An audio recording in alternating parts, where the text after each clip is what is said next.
Our first learning module, Conveying the Rewards of a Skilled Trades Career, features Spencer Thompson, the founder of Sokanu, a machine learning-based career test site and database for more than 800 careers. The Sokanu career test, which consists of 310 questions, is designed to measure an extraordinarily large array of factors: personality, must-haves on the job, can't-stands on the job, a breakdown of hard skills, and much more.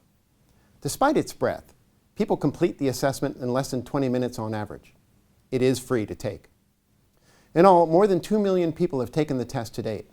About 60% were new to the job market. The other 40% had work experience and were contemplating a career change.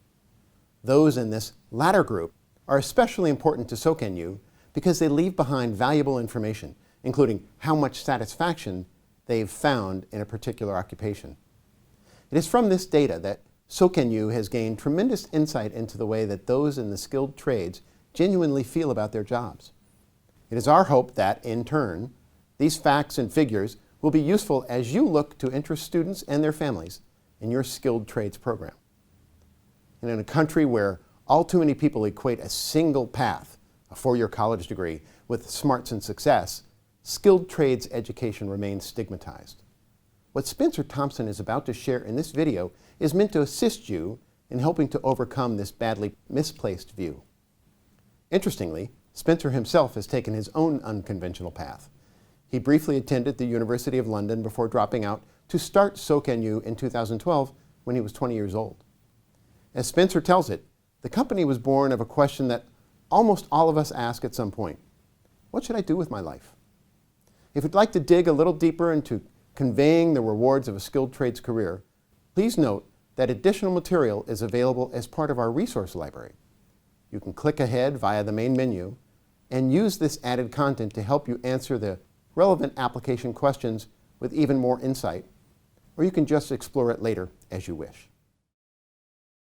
For every single user that signs up for our site, we ask for 20 randomly selected careers what they think they would like or what they think they would be perceived to like about being in that career across a variety of dimensions. But overall, it's, do you think you would like being this in the first place? It turns out that advanced manufacturing and skilled trades are by far the lowest category in terms of scores for being in that career. The average rating is 1.6 out of 5, which is, the lowest you can give it is a 1. That means that the negative skew on that is unbelievable. People think that going into advanced manufacturing is going to pay poorly, they're not going to be employed. There's a huge negative stigma associated with it, the whole dirty jobs idea. What's fascinating is we have 40,000 people a month who come to our site and tell us that they were in a career or they are in a career. And of those 40,000, a couple thousand of those people, so call it 10%, are already in advanced manufacturing. It's one of the most popular categories on our site. And for that 10%, it turns out that the average satisfaction is 3.8 out of 5. And 3.8 actually skews towards the highest careers on our site, along with film director, lots of creativity and autonomy, entrepreneur, you're creative, you like to live your own life, and careers like that, actor, athlete, etc. And so what that tells you is empirically there's this incredible stigma gap. We call it the stigma gap on our site. And we've now calculated that's about 2 points in a 5-point spread. But empirically, we've been measuring this for years. It turns out that there is no other category in the United States in terms of careers that has this level of stigma gap associated with it.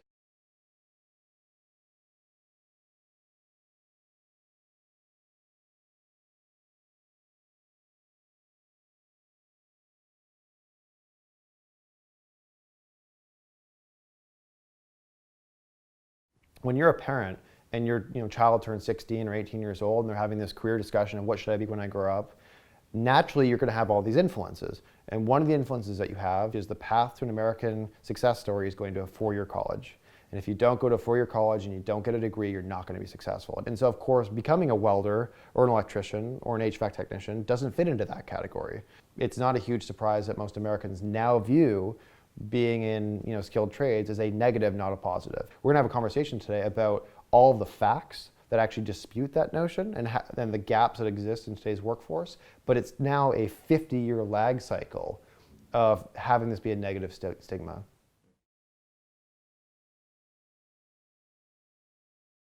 Besides dirty jobs, Is there another show glorifying the work that is being done across the country by welders, and electricians, and plumbers? Not really. We need better role models in skilled trades. We need a lot of people that could have gone into one of these other careers that we're talking about in finance or in technology that instead has chosen to go into one of these skilled trades and says to young people, this is okay, this is a great path. Within X number of years, 1, 2, 3 years, you're going to be making $85,000. You're going to be essentially working for yourself, being incredibly creative, being autonomous, and you're going to be living a great life. We have to be able to show people, if you do choose to be a welder versus all of the other careers, we're not trying to compare this just to 1 or 2 other careers. Across the 950 occupations in America, it turns out that being a welder will make you happier than 98% of those other careers. That's the first thing, is understanding that you will be a happier person. And at the end of the day, you can optimize for salary all you want, you can optimize for location, but being truly satisfied in your career should be at the top of the list. How many English majors go and study English and can't find a writing job after? It's very difficult. You have to be at the top of the food chain in order to, be able to have a journalism job or writing job or an authorship or anything else. It's the opposite in this market. In the skilled trades market, we have a shortage of nearly 1 million skilled trades today.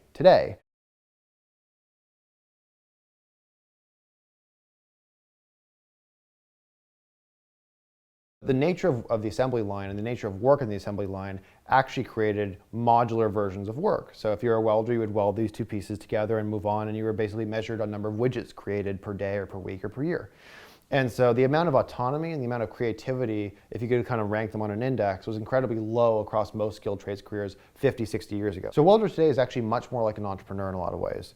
A welder is much more creative in what they do day to day. They actually have to work a lot with software. So whether that's an AutoCAD program, whether that's programming, whether that's understanding what the model is before they're actually going to weld the 2 pieces together, whether that's working in unison with designers at the car companies. So if you could take the word welder and replace it with another term and have the same underlying derivative pieces of what you do every single day, I bet the stigma would start to go away. But because we don't, we have the same titles, people associate the 2 things together and they think in a model that's 50 years old and then outdated. There's this misconception in the world where everybody needs to go down this specific track, whether it's a 4-year college if you're raised in a certain area, or end up in these career choices if your parents did that, etc. But what we don't talk about is, do those people feel like they have meaning in the world? Do they have purpose on the job? And we have data on this. A lot of these careers that we are established as elite careers, like lawyers, like accountants, are actually pretty miserable. If you can show that you have true meaning and true purpose, being in these skilled trades has one unique advantage. You get to create things. And when you create things, you can show the world what you've actually built. And when you see a building go up, or you see products being launched, and you actually worked on those things, and you helped enable and create those things, it's the same reason why chefs have a very high satisfaction score. When you make food for somebody that they eat and they love it, you feel an immense amount of satisfaction on the job for doing what you need to do. I think skilled trades have that advantage. The world doesn't work without them. When you walk into a building, nobody notices the HVAC installation. But guess what? You'll notice if it's not there. And so I have talked to HVAC workers, and they will say the same thing. We're incredibly proud when we walk into a massive building, walk into a home, and it works perfectly because we contributed to their happiness of the people living there or working there. And so I think people don't tell that story often enough.